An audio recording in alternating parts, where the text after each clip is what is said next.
ଜାଣିଛନ୍ତି ନା ଆଜ୍ଞା, ନାରୀ ଆଉ ପୁରୁଷ ଗୋଟିଏ ମୁଦ୍ରାର ଦୁଇଟି ପାର୍ଶ୍ୱ, ଜଣେ ଅନ୍ୟ ବିନା ଅଧୁରା। କିନ୍ତୁ ଆଜିର ସମାଜରେ କ'ଣ ଦେଖାଯାଉଛି ନା, ଦିନକୁ ଦିନ ନାରୀ ମାନେ ସ୍ୱେଚ୍ଛାଚାରିତା ହେଇଯାଉଛି ଆଉ ପୁରୁଷ ଉଶୃଙ୍ଖଳିତ ହେଇଯାଉଛି। ତାଙ୍କ ଭିତରେ ବୁଝାମଣା ଆଉ ରହୁନି। ଉଭୟଙ୍କୁ ନା ବୁଝିପାରୁଛନ୍ତି, ନା ଜାଣିପାରୁଛନ୍ତି, ନା ଚିହ୍ନି ପାରୁଛନ୍ତି। ଇଏ ହେଉଛି ଗୋଟେ ଦାମ୍ପତ୍ୟ ଜୀବନର ବହୁତ ମାନେ ଦୁଃଖର ବିଷୟ। କିନ୍ତୁ ମୁଁ ସେଇ ନାରୀ ପୁରୁଷଙ୍କୁ କହିବି ଯେଉଁମାନେ ନିଜ ଭିତରେ ମାନେ ଅହଂ ଭାବ ରଖୁଛନ୍ତି। ଗୋଟେ ନାରୀ ନିହାତି ଗୋଟେ ପୁରୁଷକୁ ବୁଝିବା ଦରକାର, ଆଉ ଗୋଟେ ପୁରୁଷ ମଧ୍ୟ ନାରୀକୁ ବୁଝିବା ଦରକାର।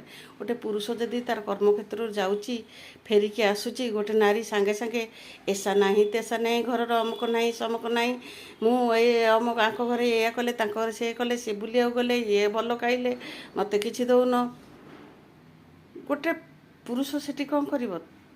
ସିଏ ଅଫିସ୍ ହେଉ ବା ତା'ର ବ୍ୟବସାୟରେ ସେ ଯେତେବେଳେ ଖଟିକି ଆସୁଛି, ତା ମୁଣ୍ଡ ଟିଣ ହୋଇଯାଉଛି।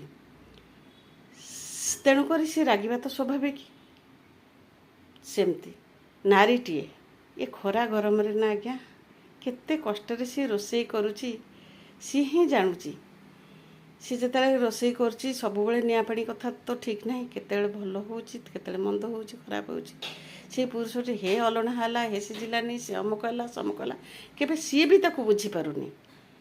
କିନ୍ତୁ ଯଦି ଉଭୟଙ୍କ ଭିତରେ ଉଭୟଙ୍କ ଜାଗାରେ ରହିକି ବୁଝିବାକୁ ଚେଷ୍ଟା କରନ୍ତେ ନା, ତେବେ କେବେ ବି ଅଶାନ୍ତି ଲାଗନ୍ତାନି।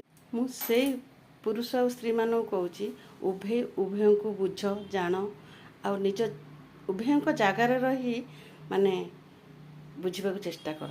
ତାହେଲେ ଆଜିକାଲି ଯେଉଁ ସ୍ୱାମୀ ସ୍ତ୍ରୀ ଭିତରେ ଅଶାନ୍ତି, ଏମିତି ବି ଛାଡ଼ପତ୍ର ଯାଏଁ କଥା ଯାଉଛି, ସେସବୁ ହେବନି। କ'ଣ ଠିକ୍ କହିଲି ନା?